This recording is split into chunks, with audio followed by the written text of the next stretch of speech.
বিতর্কিত একটি নির্বাচনের পরবর্তী আজকের এই 11 দলীয় প্রতিবাদ সমাবেশে উপস্থিত সংগ্রামী সভাপতি, সংগ্রামী সমাবেশ, আমরা আশা করেছিলাম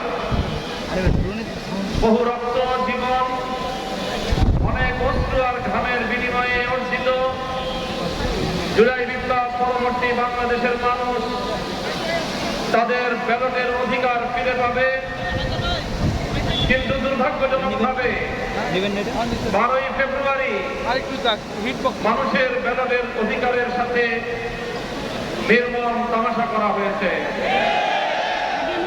সারাদিন শান্তিপূর্ণ নির্বাচনের প্রকাশ্য নাটক সাজিয়ে সন্ধ্যার পর থেকে সূক্ষ্ম ইঞ্জিনিয়ারিং এর মাধ্যমে টার্গেটকৃত ব্যক্তিদেরকে জাতীয় সংসদে যাওয়ার পথে প্রতিবন্ধকতা সৃষ্টি করা হয়েছে।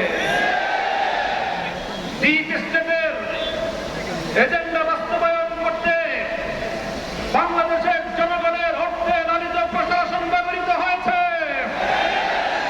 সিসি, আপনাকে বলতে চাই, আপনার পূর্ববর্তী সিসির পরিণাম থেকে আপনি শিক্ষা গ্রহণ করুন। আমরা যে আপত্তি জানিয়েছি, সঠিক তদন্তের মাধ্যমে জনগণের ব্যালটের অধিকার যদি ফিরিয়ে না দেন, বাংলার মানুষ জোর করে তাদের অধিকার কেড়ে নেবে ইনশাআল্লাহ।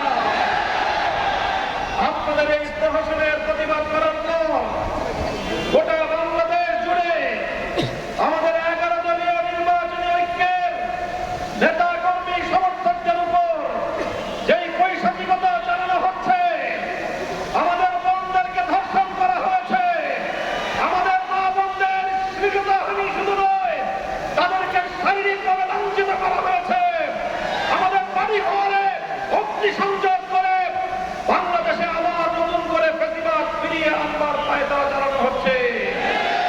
মনে রাখবেন, রক্ত দিয়ে যে জুলাই বিপ্লব হয়েছে, সেই বাংলাদেশে আর কোনদিন প্রতিবাদ ফিরে আসতে পারবে না ইনশাআল্লাহ। পুরনো প্রতিবাদীদের সাথে সখ্যতা করে বাংলাদেশের রাজনীতিতে যদি তাদেরকে আপনারা প্রবেশ করবার সুযোগ তৈরি করে দিতে চান, যেই পথ প্রতিবাদকে ফিরে আসার জন্য তৈরি করবেন, সেই পথ দিয়ে আপনাদেরকে দিল্লিতে বিতাড়িত করা হবে।